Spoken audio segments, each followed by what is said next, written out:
Halo, assalamualaikum warahmatullahi wabarakatuh.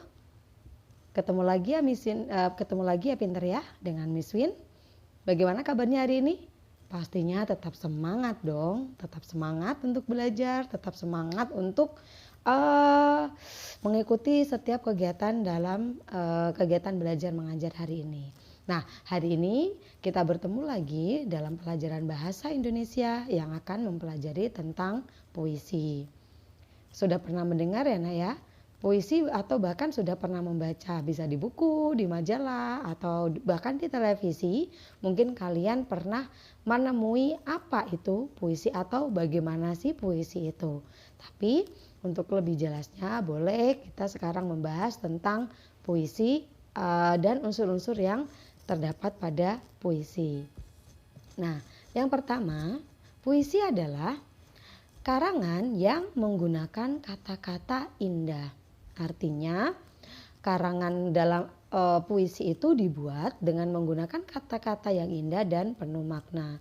Biasanya puisi itu kalimatnya tidak panjang, dia singkat, jelas, tapi penuh dengan arti. Kenapa bisa demikian? Karena puisi itu dibuat untuk menggambarkan isi hati dari penulisnya. Maksudnya adalah penulis atau seseorang, misalkan kamu ingin membuat puisi, suasana hati kamu sedang senang, maka suasana senang hati kamu itu bisa kamu tuangkan, bisa kamu curahkan dalam bentuk puisi melalui apa? Melalui kalimat-kalimat yang tertuang dalam puisi. Itu tadi yang disebut puisi, yaitu karangan yang menggunakan kata-kata indah dan penuh makna. Sedangkan mendeklamasikan puisi itu apa? Mendeklamasikan puisi itu ada 3 hal yang perlu diingat. Yang pertama, mendeklamasikan puisi artinya membacakan puisi dengan nada dan gaya. Nada itu apa? Nada itu irama. Ada tinggi, ada rendah, ada kuat, ada lemah misalkan. Dan gaya itu adalah gerak tubuh atau gerak tubuh yang mengikuti dari puisi tersebut. Kamu bisa menggerakkan anggota tubuh kamu ataupun menggunakan alat peraga yang lain. Membaca puisi tidak sama dengan membaca teks bacaan biasa. Akan berbeda ketika kita membaca bacaan biasa dengan kita membaca puisi. Kenapa? Karena tinggi rendahnya nada itu sudah diatur. Ada aturan tinggi rendah nada di dalam puisi, berbeda dengan teks bacaan biasa.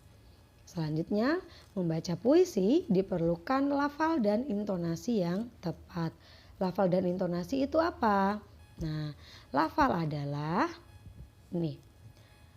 adalah ketepatan ucapan suara.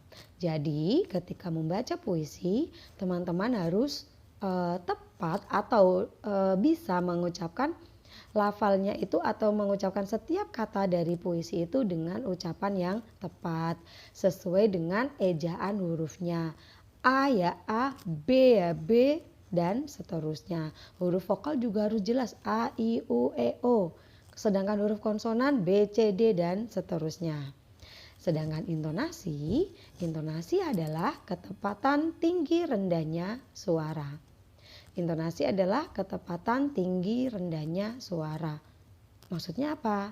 Tinggi rendah suara, ketika kita membaca puisi, ada kata yang harus dibaca dengan nada tinggi, ada juga kata yang harus dibaca dengan nada rendah.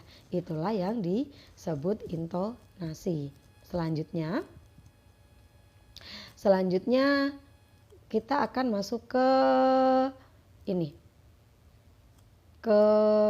contoh puisi. Nah, misalnya ulang. Contoh puisi. Di dalam puisi, biasanya selain isi dari puisi, kita akan menemukan yang namanya judul. Judul itu seperti yang namanya judul. Judul itu adalah kata yang mewakili seluruh isi dari puisi. Dari puisi yang ada di layar, kira-kira judulnya yang mana? Coba tebak. Ya, betul. Judul puisi yang ada di layar yang bisa kita saksikan di layar hari ini adalah Lebah. Judul itu biasanya berada di paling atas, di atas isi dari puisi tersebut. Jadi judulnya Lebah, karya Niwayan Astariasih. Kok ada tulisan karya Niwayan Astariasih, itu apa maksudnya, Miss? Di situ karya maksudnya adalah puisi itu dibuat oleh siapa? Dibuat oleh Niwayan Astariasih. Biasanya pembuat atau pencipta puisi dituliskan di bawah judul atau di paling bawah setelah isi dari puisi. Jadi sudah tahu ya nak ya, mana yang judul, mana pengarang atau pencipta puisi, dan mana isi dari puisi. Ya, sekarang coba Misin contohkan cara membaca puisi. Lebah, karya Niwayan Astariasih. Lebah, engkau menghisap sari-sari bunga untuk membuat madu. Wahai lebah, janganlah kau menyengat tubuhku. Wahai lebah, buatlah madu yang sangat enak. Wahai lebah.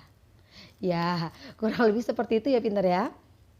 Kurang lebih seperti itu, ada nada, ada tinggi, rendah, dan lafal yang kita ucapkan harus jelas. Sampai di sini bisa dipahami ya nak ya. Nah, setelah ini bergantian kalian Bisun minta kalian untuk membaca atau mendeklamasikan puisi yang nanti akan nanti akan Misin kirim ke kalian. Jadi nanti ada puisi satu puisi yang mana kalian akan membacakannya, direkam dalam bentuk video ya nak ya, bukan voice recording ya. Direkam dalam bentuk video, kemudian nanti disubmit ke El Mumtazah. Paham ya pintar? Ya, pelajaran kita selesai di sini. Selebihnya kalian bisa meneruskan untuk mengerjakan tugas. Tetap sehat, tetap semangat, tidak bosan, selalu Misin bilang tetap sehat, tetap semangat. Berdoa semoga keadaan berubah sehingga kita bisa kembali ke sekolah berkumpul dengan teman dan guru semuanya. Terima kasih Al-Farabi. Wassalamualaikum warahmatullahi wabarakatuh.